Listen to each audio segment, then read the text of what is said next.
عملت بقى كوبايه القهوه كده المتينه عشان نعرف نقعد ونتكلم بمزاج. دلوقتي ميعادنا مع اول فيديو بنتكلم فيه عن الريد فلاجز او العلامات المهمه اللي لما نشوفها او ناخد بالنا فيها جوه بيئه العمل نبتدي نحطها بعين الاعتبار ونبتدي نحس كده ان في حاجه مش طبيعيه، ونبدا نحط قرار الاستقاله في دماغنا ونبدا ندور على فرص عمل تانية.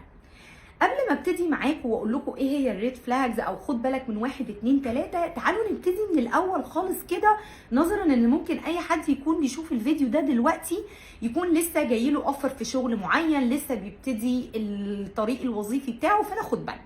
طيب اول حاجه لما يجي لك اوفر من اي شركه ارجوك اسال عن تفاصيل الشركه دي، مكانكم فين، المقر بتاعكم فين، تابعه لاي دوله.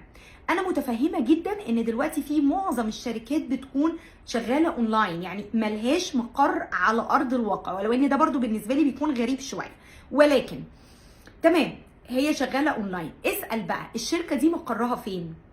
الشركات بقى خد بالك من اللقطه كده اللي بتقعد تقول لك اصل احنا الشركه بتاعتنا مكتب خارجي في دوله مش عارفه ايه، وتلاقي مثلا في 3 حروف نيويورك مثلا NYWXYZ. عارفين انتوا الكلام ده؟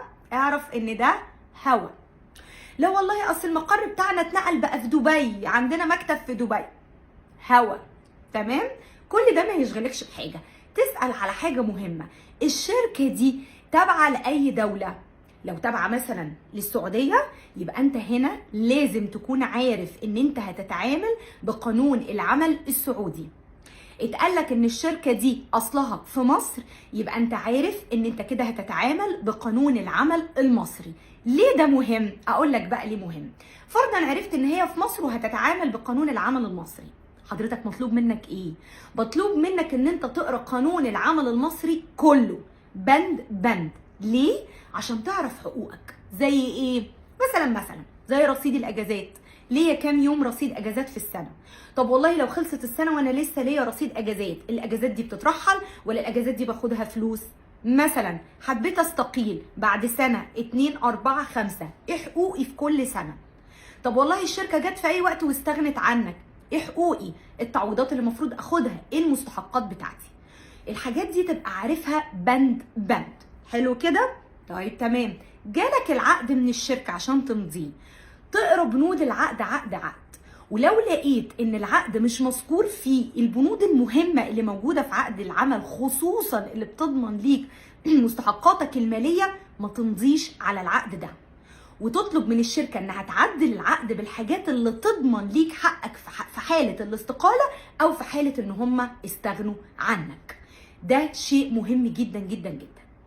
تاني حاجة تعرف العقد دوت هل بيتجدد تلقائي بشكل سنوي ولا لازم تمضي عليه؟ لان انا مثلا واحدة من الناس اللي تجربتي مثلا في الشركة الحمد لله ما شاء الله عليا ما مضيتش العقد ده غير مرة واحدة بس في عمري كله، وبعد كده ما شفتش العقد ده.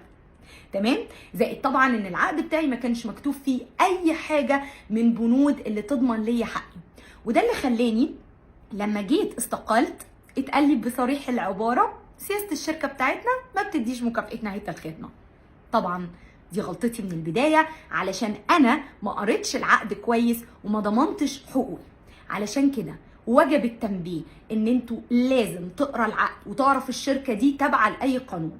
الكارثة الكبرى في ايه بقى؟ ان انت تلاقي ان الشركة دي تابعة مثلا لقانون العمل المصري بس، ولا ليها تأمينات اجتماعية ولا تأمين صحي.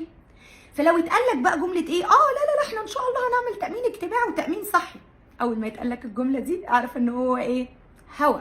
مفيش حاجه من دي هتحصل، وبالتالي بتلاقي نفسك بتقضي سنين عمرك في بيئه عمل لا فيها تامين اجتماعي ولا فيها تامين صحي، ولما تيجي حضرتك تمشي ما بتاخدش اي حاجه من مستحقاتك.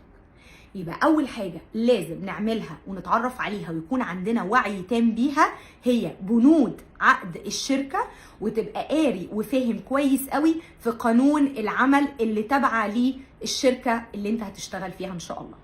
تمام كده؟ خد بالك واستنوني في فيديو رقم 2.